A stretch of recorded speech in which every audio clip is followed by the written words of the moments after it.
Today we're looking at content creation and the Nigerian narrative. No doubt, the media is a very powerful tool that can shape the behavior and mindset of its audience. And of course, media content owners are saddled with a very, great responsibility in churning out content that would help shape the Nigerian narrative and also tell our stories better.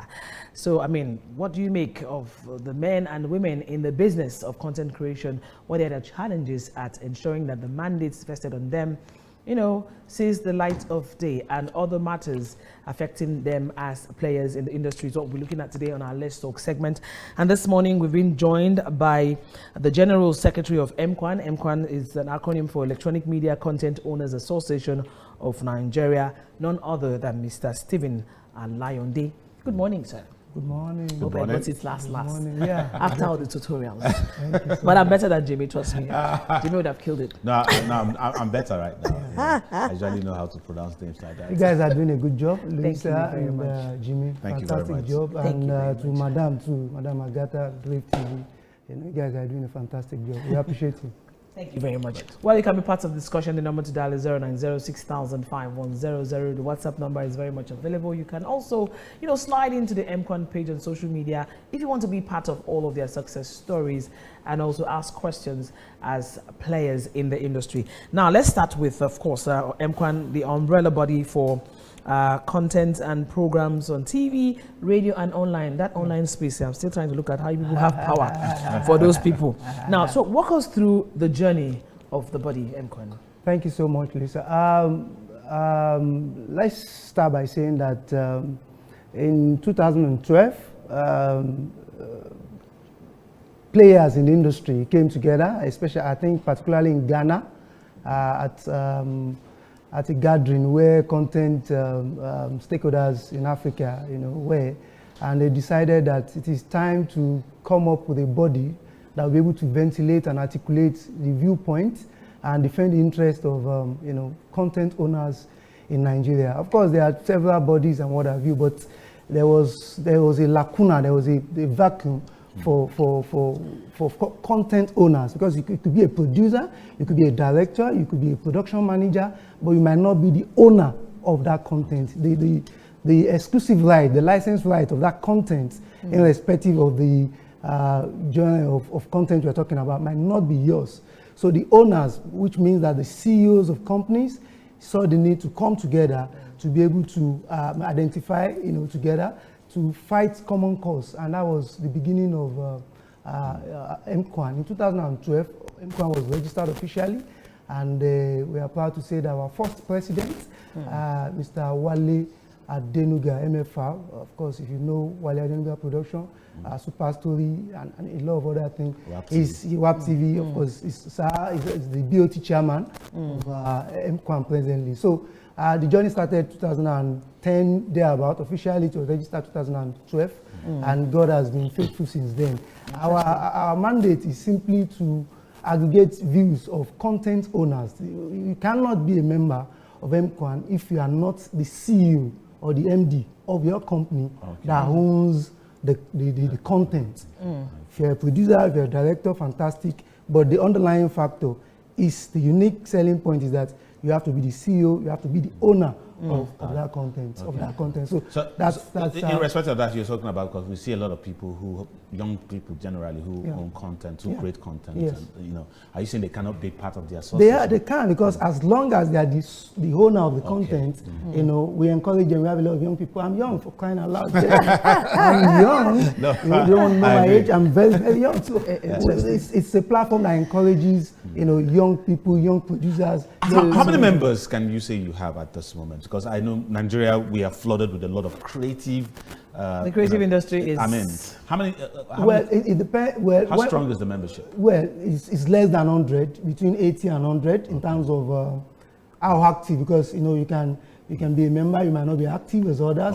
So between 80 and 100. But by and large, we have a lot of other members out there that are potentially a member, but they are not as active as you have to be financially committed. You have to be be involved in all the activities, because there are a lot of advantages in joining MQuan, because like we said, there's mentorship program. You have opportunity of having a one-on-one with Madam Agatha Amata. It's a life-changing opportunity. Sure. If you have opportunity of sitting down, being mentored by MFR, Wale Adenuga, by Debbie Odutayo. So there's mentorship. People have seen it all. Yes, we are talking about people that have spent 2-3 decades in the industry. All right. They've invested, and they have so much experience to share. So there are a lot of advantage of being part of that. We're going to come back to all of the activities you engage in, but let's look at from the description and what you said.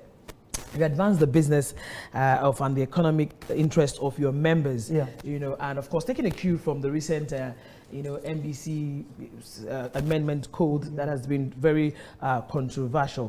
What is MQuan's stand on that to ensure that the interests of your members are considered in all of this before it eventually sees the light of day? Thank you. You have to first and foremost appreciate the fact that life itself is an evolving process. The fact that the Ministry of Information saw the need, and the NBC saw the need to further review and amend the code simply connotes that some people are thinking in the right direction for the stakeholders in the industry. What was obtainable 6-7 years ago is not what is obtainable as we speak. 4-5 years ago, you will not know that there could be what we call social media influencers with millions of followers. We just what we call slapstick content. Slapstick content. With your phone, you go in there, any content is everywhere. Around us. On the street, you go around, you see content everywhere. So the need to continue to review is something that we must give thumbs up for the people at Ends of Affair.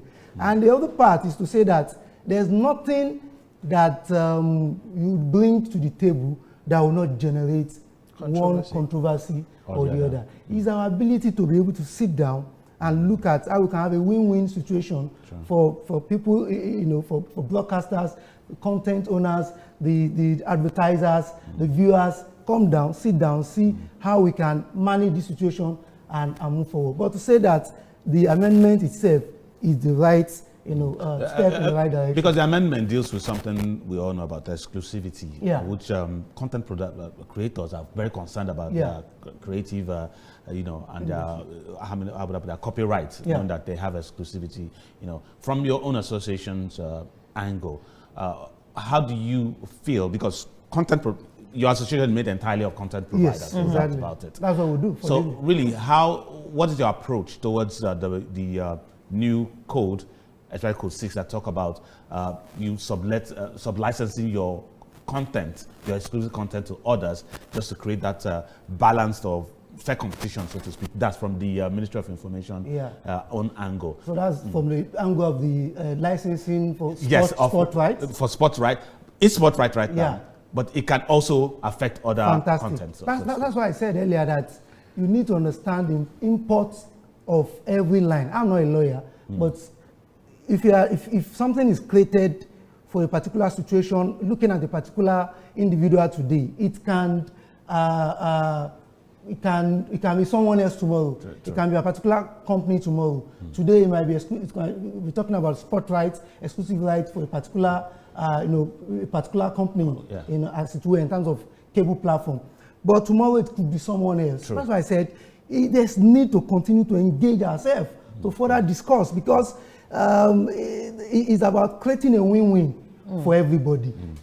Sport rights is big business. Definitely. So if you are putting your money on exclusive rights to get sporting rights for content, you want exclusivity. True. And the government equally wants to create a level playing ground for everybody. You can't have it all, because if you have it all, it simply connotes that the spend from the advertising angle goes direct is drifted towards. I have a sport program called Export, on terrestrial TV and what have you, and I know what this has impacted on that sport program. But I will not be selfish to say that because it has affected my own sport program, we should look at it, Are you saying in the long run it's the right step in the right direction? No, that's not what I'm saying. I'm saying that there's need for us to continue to further engage. The code is there. There's need for discussion. There's need to understand and to understand you know, before it becomes operational? Yes, before it becomes operational.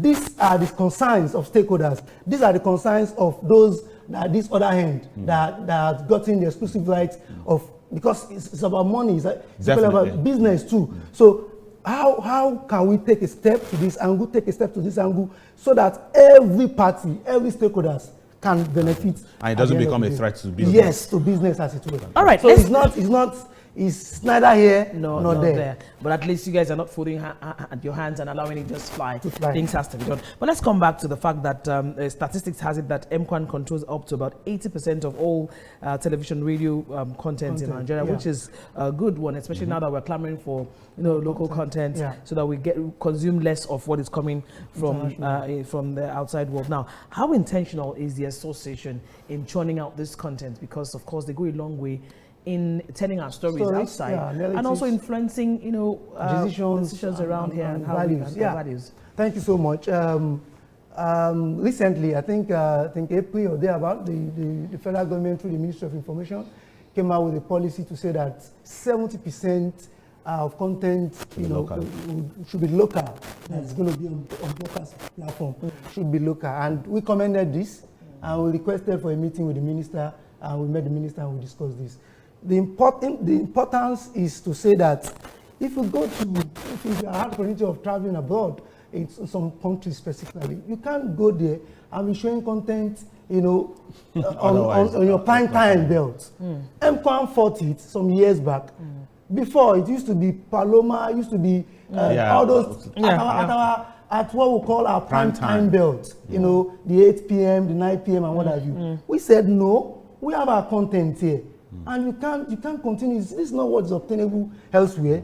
You can't, because of money, throw away everything that has to do with our values, our culture, and the national orientation. How strong is your group in controlling that? Because some stations will feel like it's my business. It's not about our group. It's NBC's regulation. Okay, it's no longer in place. You can't those prime time. You can't show. It's no longer meant for. But while it's NBC's regulation, so to speak, as a group, how do you ensure that those contents are standards, are content that that people will love to see? Because you go out there, you see a lot of content that most people just tune off immediately. Does your association has any power in ensuring that whatever is churned out, even though you're sticking to the whole value culture and all like a standard, it is a standard, it's quality, content that is good for everyone, not just adults. Okay.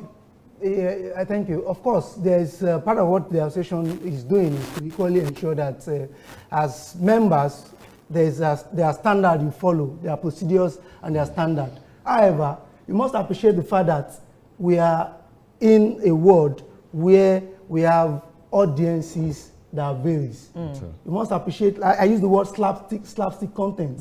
There's slapstick content everywhere. I'm not going to force you to use Red to shoot your content because I don't know where you are licensing and where you are selling the content to. You understand? So if your content is for YouTube, if it's for Instagram, and all you have is a 7D camera or is a smartphone, I'm not going to force you to do, because that's your target audience, and they're going to consume that content. But if you are licensing to a cable platform that wants premium, there's premium content, and if you are shooting premium content, you go all out. And that's why people sink in a lot of budget. But so we balance all this, and we encourage, because at the MCOAN platform, there are seminars, there's monthly business meeting where we bring in people, facilitators to further educate, because you need to be upgraded even as member. Information is key. Information is power. Information is power wherever you are. So we have monthly business meeting that we do every first Thursdays, every month. We do physical, we do Zoom, we do online. Then there's quarterly program. Then there's CEO seminars. CEO seminars is meant for all members. Then there's equally staff training.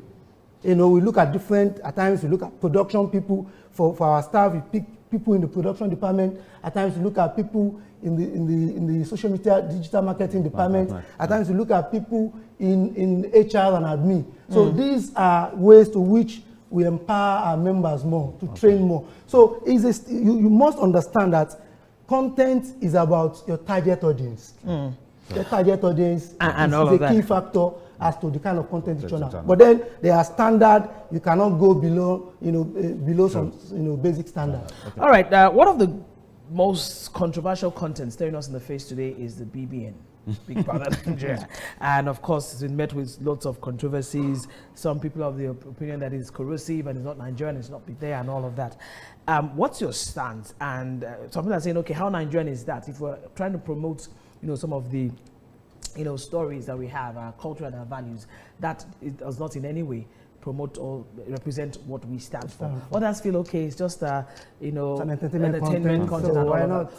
What do you make of all of the controversies surrounding that?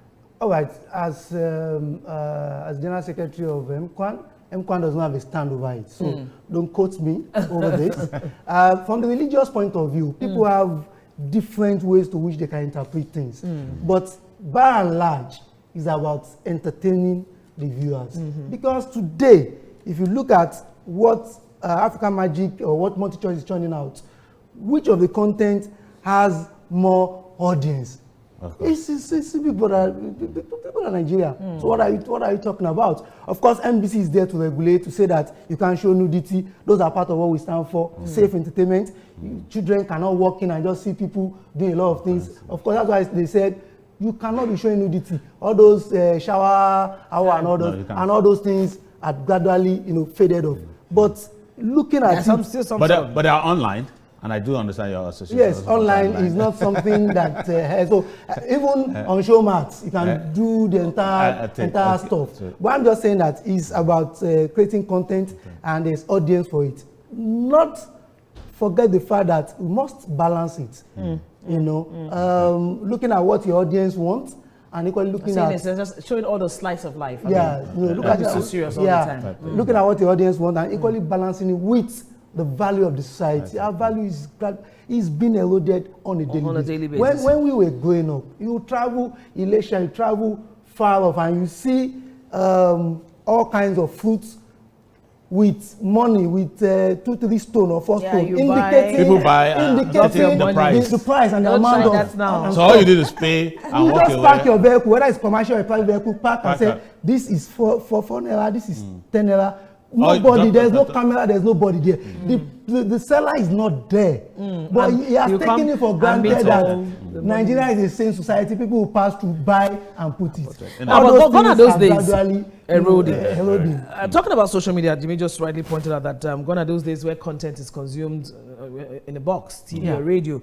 Now we now have the proliferation of internet and all of that. How worrisome is that? And do you guys have any sort of, I don't want to use the word regulation, when it comes to people playing in that space? No, we don't, because we are not the owner of the space. Even NBC, part of the new amendment, they are looking at how to embrace them, because it's about evolution of the society. It would come whether we like it or not. It would come, and that's the space. That digital space is where everybody is drifting towards. In some years now, of course, TV still has large chunk of radio being traditional, media space, but people are drifting. Even advertisement spend is moving gradually towards the digital space. All right, before we go, it's not the new normal anymore. So the new normal that we'll call it, talking about, and we are still in the midst of a pandemic. Now, content production or content creation, from your own angle, how do we go forward? Because things are quite changed at this moment. Looking at post-COVID-19, how's your association going about it and trying to get everyone together in order to know how we can create content, make money in the midst of and then the two-in-one question, also the COVID-19 Creative Industry Committee that was created. Exactly. Just let's do to that. All right. Like I said earlier, that it's a good one for the federal government, creating the COVID-19 creative committee. But like Nigeria, like we normally do here, we take 1 step or 2 steps forward and 3 steps backward. After the committee was given six weeks mandate, after they came up with different resolution, another implementation committee was set up again. That's how we do. We dance around the issues. Of course, there's audience measurement committee, which has to define, as it were, the system, the audience, what to do, give an empirical measurement of who and who is watching, so that the advertisers can know where to spend I cannot be putting my content somewhere, and if I don't know and beg somebody, they will not put spot adverts. So what do we do going forward? Like Jimmy said, content creation in Nigeria. Yeah, content creation in Nigeria is more than before. It's a good time to be a content creator. I'll say that because the Guardian US says that $198 billion is the worth of Netflix and online streaming. It has overtaken ExxonMobil. ExxonMobil used to be #1 globally, but Netflix has overtaken because they doubled the figure of their subscriber, 160 million subscriber during the COVID-19 time. And we have the wherewithal as a country. That's what Netflix is here in Nigeria. So we are moving there. This is the time to continue to churn out content, whether it's slapstick, whether it's premium content, whether it's average content. Continue to churn out the content because the space is getting wider, and definitely will begin to attract what more it takes. people. All right, time is not on our side. We have to go at this point. Thank you very much. We've been speaking with Alayande Stephen, his General Secretary, MQuan, and also MD Eagles House. We hope to have you again, and of course, looking at all of the discussions surrounding content creation in Nigeria.